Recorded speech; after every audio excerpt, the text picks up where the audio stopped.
Kinain na naman ng buhay ni Kat Domingo ang Yusek na may mga sleepless nights, may anxiety, at idadagdag mo pa ang paninira ng reputasyon ay ng integridad pala. Iba pala yung reputasyon.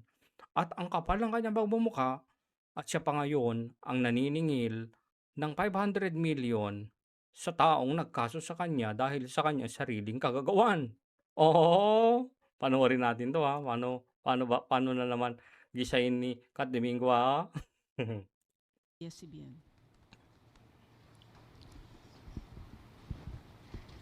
Ma'am, just a follow-up question on 2 points earlier mentioned. You mentioned that the government is doing everything to soften the blow. Similar question in previous weeks. Paano po yung middle class? Ano Paano daw yung middle class, ha? Sino ba yung mga middle class na sinasabi mo? po in particular yung mga programa na inalalatag ng gobyerno to soften the blow on the middle class who are not commuting to work but Yung mga hindi daw nagko-commute.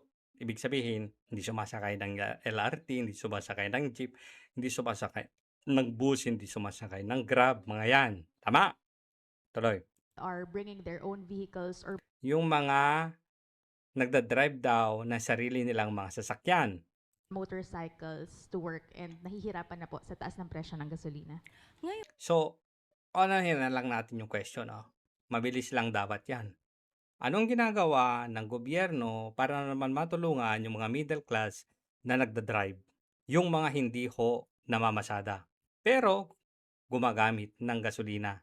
Anong tulong kaya ng gobyerno ni Ngagba ang ginagawa nila? O eto sagot ni Ante Claire. Ngayon, makikita po natin, meron pong inilunsad na 50% discount sa MRT 3 and LRT 2.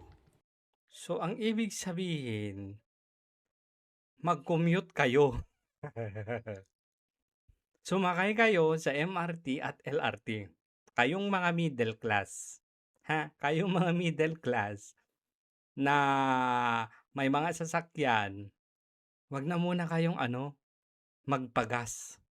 Ang solusyon ni Claire Castro, i-avail ninyo yung 50% discount ng LRT at MRT. Ang husay, no?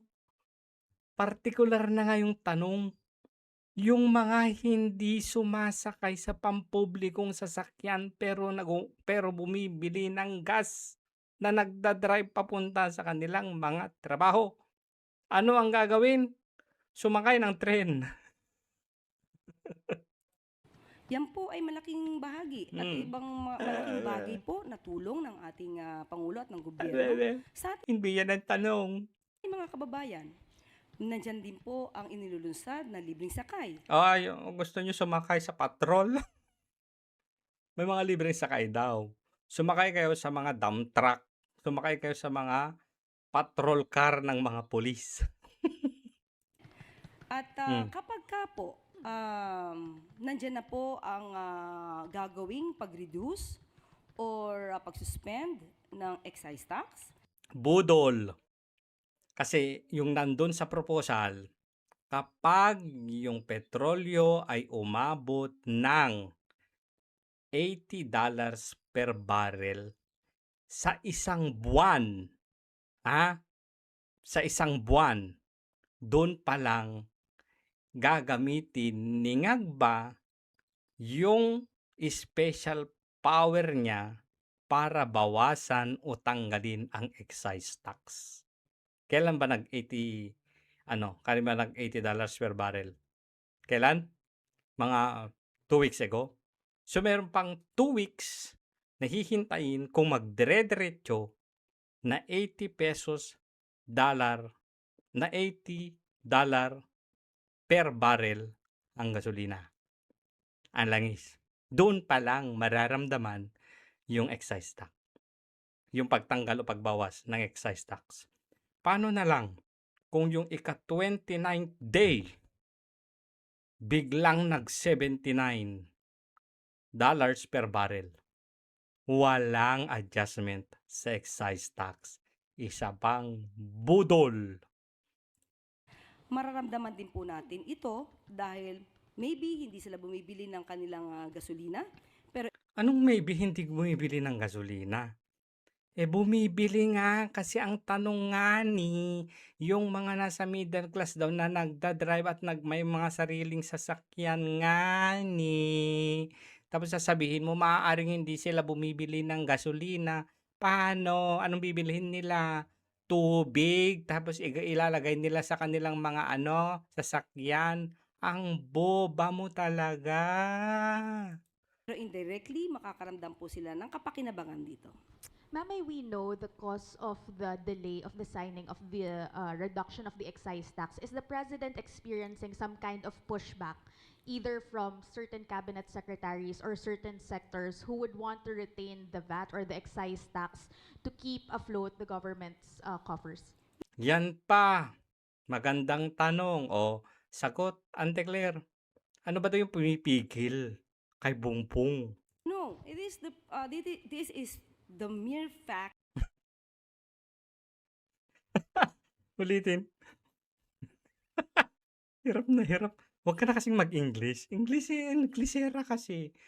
Lume-level yung cum laude pero hindi kaya ng utak. Sectors who would Ulit. want to retain the VAT or the excise tax to keep afloat the government's coffers? No, it is this is the mere fact that Naghang yung utak. the President wants it to be enforced immediately.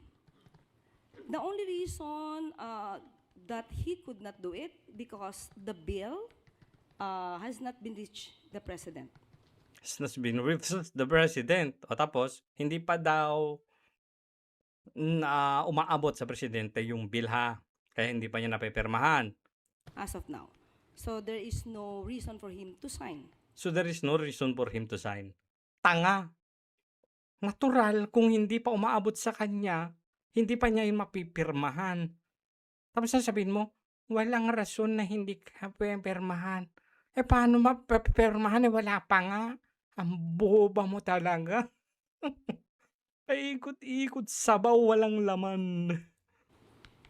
So after that, maybe after signing, he will immediately make an order either to reduce or to Gagi, hirap na hirap mag-English suspend the excise tax. So ang bottle Oo, ito. So, sinasabi ni Claire, wala pa yung bill sa Pangulo Kaya hindi pa niya, walang rason para pirmahan ng boba talaga. Etong susunod na tanong. Asa ngayon ang problema? Kasi yung Congress, tapos na Di ba? Tapos na. O, tuloy. neck, ma'am, if not po sa mismong Pangulo, na kanino po O, na kanino Sino naaantala? po yung cause of delay if not the President? I'm not so sure right now. I'm not so sure right now. Kung wala pa sa presidente, nasaan na yung bill? Claire. Ha? Nasaan na yung bill? Nasa basurahan na? O nasa maleta na? I'm not so sure. Anong klaseng USEC to? Anong klaseng PCO press briefer to? Ang sagot, I'm not so sure about that. I am not so sure right now. I'm not so sure right now. But this is the Magtagalog ka na hirap ka na nga. Kaya mo yan, ante. the words, no? That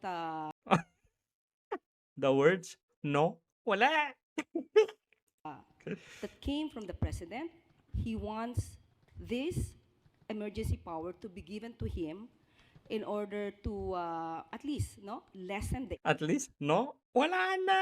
Saan ka mahuhugot? Hugot sa basurahan ng English, ante. impact of the crisis In the Middle East. in the Middle East.